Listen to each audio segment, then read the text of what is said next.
নমস্কার, সবাই ভালো আছেন? আশা করি ভালো আছেন, আমিও ভালো আছি। আজকে যে রেসিপিটা করব সেটা হচ্ছে ছোলা দিয়ে পেঁপের তরকারি, ছোলার ডাল। এই যে ছোলার ডালটা আমি সকালে ভিজিয়ে রেখেছিলাম। আমি সকালে বলতে 8টার সময় ভিজিয়েছি, এখন 11টা বাজছে, এখন বসাচ্ছি। আর একটা গোটা পেঁপে দিয়েছি, আর দিয়েছি আমি একটা গোটা, যেহেতু পেঁপে দিয়েছি সেহেতু আলু দিয়েছি আমি একটা গোটা। এটা কুকারে দিলাম, কুকারে দিয়ে আমি গ্যাসটা কম করে একটা সিটি দেওয়াবো। দেখুন মশলার জন্য নিলাম আমি, এখানে নিয়েছি দেখুন গোটা জিরে, আদা, একটা কাঁচা লঙ্কা আর 4টে এলাচ। এটা আগে ভালো করে সুন্দর করে বেটে নিই, বেটে নিয়ে তারপরে দেখাচ্ছি।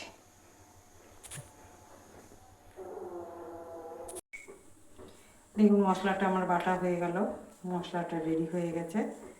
কুকারে সিটিটা এখনও পড়েনি, সিটি পড়লেই কুকারটা অফ করে দেবো।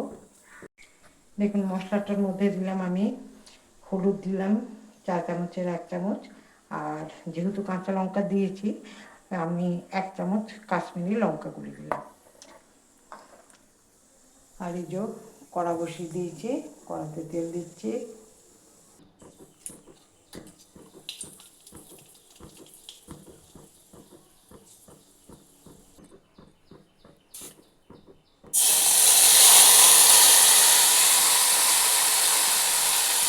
একটু বাটিতে জল দিয়ে দিচ্ছি।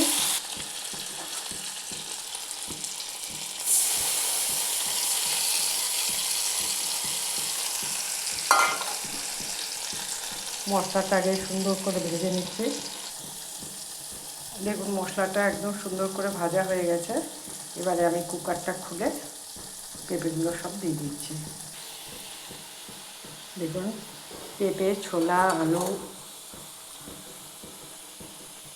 ছোলাটাও দেখুন সিদ্ধ হয়ে গেছে, পেঁপেটাও সিদ্ধ, সবই সিদ্ধ হয়ে গেছে। এবার ভালো করে কষিয়ে একটু জল দিয়ে কষাবো।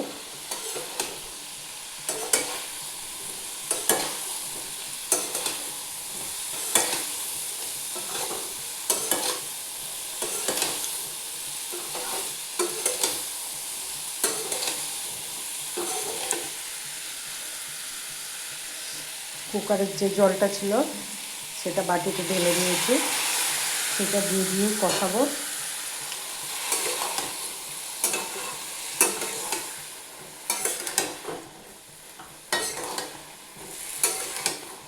এ সময় দিয়ে দিচ্ছি 1 চামচ চিনি, কারণ পেঁপের তরকারি একটু মিষ্টি মিষ্টি না হলে ভালো লাগে না।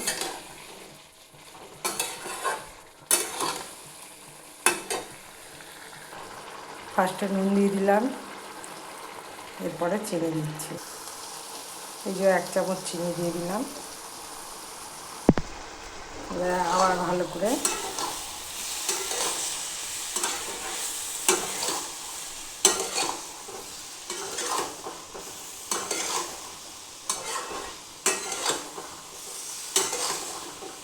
এবারে যে কুকারে জলটা রেখেছিলাম সেটা একটু দিয়ে দিচ্ছি।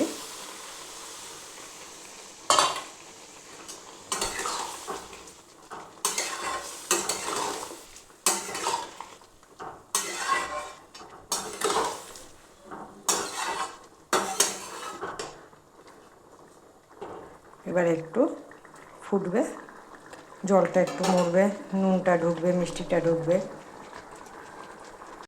দেখুন ঢাকাটা খুলছি।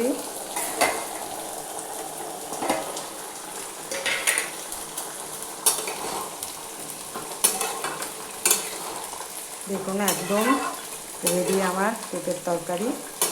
আমি একটু ঝোল ঝোল রাখছি, আর যদি মনে করেন যে ঝোল ঝোল রাখবো না, একটু ঝোলটা নেড়ে দিতেও পারেন। যাই হোক এমনি তরকারিটাকে খেতে খুব ভালো লাগে। আশা করি একবার বাড়িতে অবশ্যই ট্রাই করে দেখবেন, ভালো লাগবে। যদি ভালো লাগে তাহলে অবশ্যই একটা লাইক করবেন,